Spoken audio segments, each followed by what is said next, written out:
Boa noite, pessoal. Eu sou o Leonardo, sou engenheiro de transportes e essa aqui é uma atividade da disciplina de Sistema de Transporte Público e seus distintos meios da pós-graduação em Desenho da Mobilidade Urbana Sustentável, pela Mackenzie.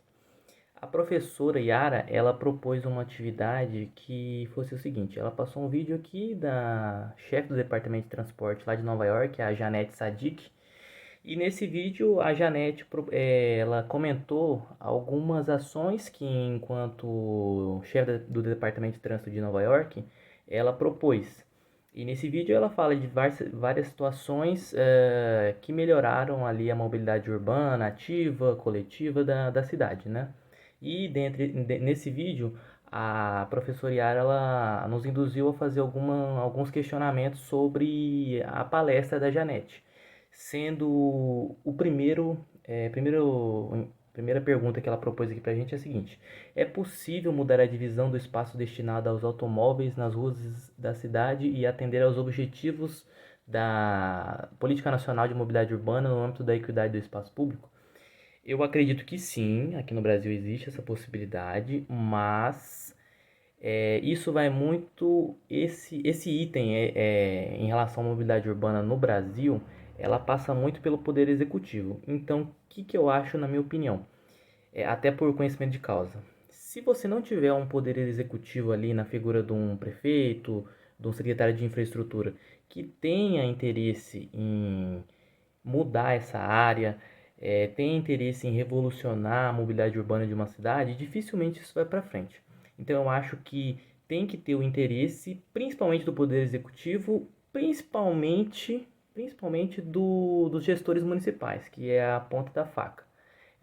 O governo federal, estadual, ele pode propor algumas ações, mas na minha pouca experiência que eu observo, o poder executivo municipal, ele realmente é que vai editar essa política de mobilidade urbana com ações concretas. Na minha visão, na minha percepção, de 4 meses que estou numa prefeitura municipal, é isso que eu observo. Segundo a indagação da professora, é possível desenhar faixas de ônibus, canaletas exclusivas que qualifiquem o espaço urbano? Com certeza, com certeza. É, não é tão complexo, mas é complexo. Vamos lá. Ações estruturantes simples. Pintura de faixas exclusiva de transporte coletivo em horário de pico. Isso é uma coisa simples de se fazer. Você vai redimensionar a via e no horário exclusivo, em alguns trechos, você pode restringir o estacionamento. Dificuldade. Em muitos casos, os comerciantes vão bater, porque você vai estar tirando vaga de estacionamento de carro que para na frente do comércio dele. Isso pode ser construído por políticas públicas de. Você pode fazer um marketing em cima disso, você pode propor ações que requalificam o local, pode ser uma chamada, inclusive, para ter mais gente no transporte coletivo. Enfim, existem N maneiras. Na minha percepção, eu acredito que isso é possível, não é tão complexo, mas existe um jogo político. Então você tem que ter um político que ele esteja interessado nisso, que ele compre essa briga, que ele entenda um pouco de mobilidade urbana ou tenha uma noção básica para isso ir para frente, vamos assim dizer.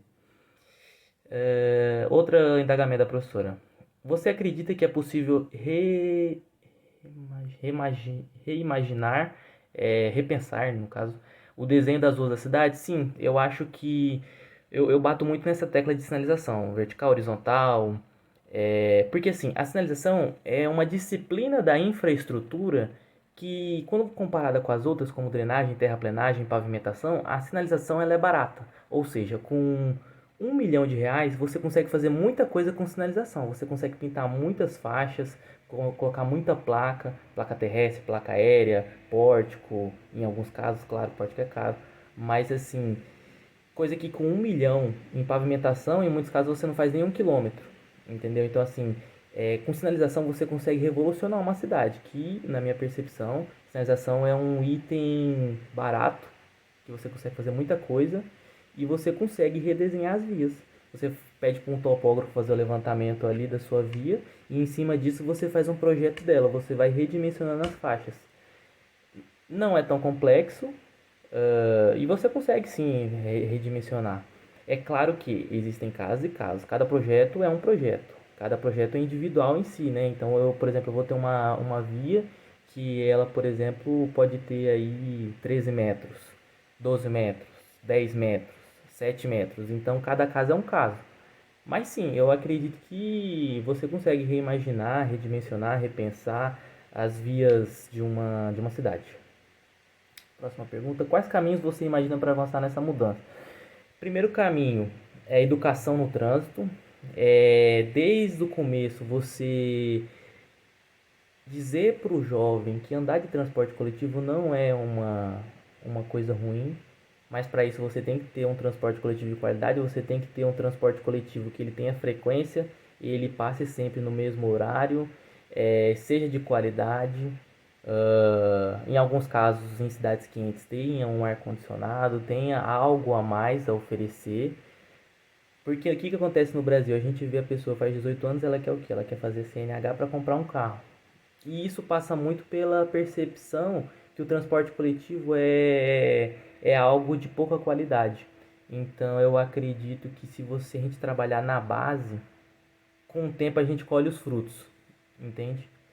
E eu acho que para você avançar, você tem que começar pela base. Você tem que estar lá na escola e começar a conversar sobre mobilidade urbana, sobre transporte coletivo, entendeu?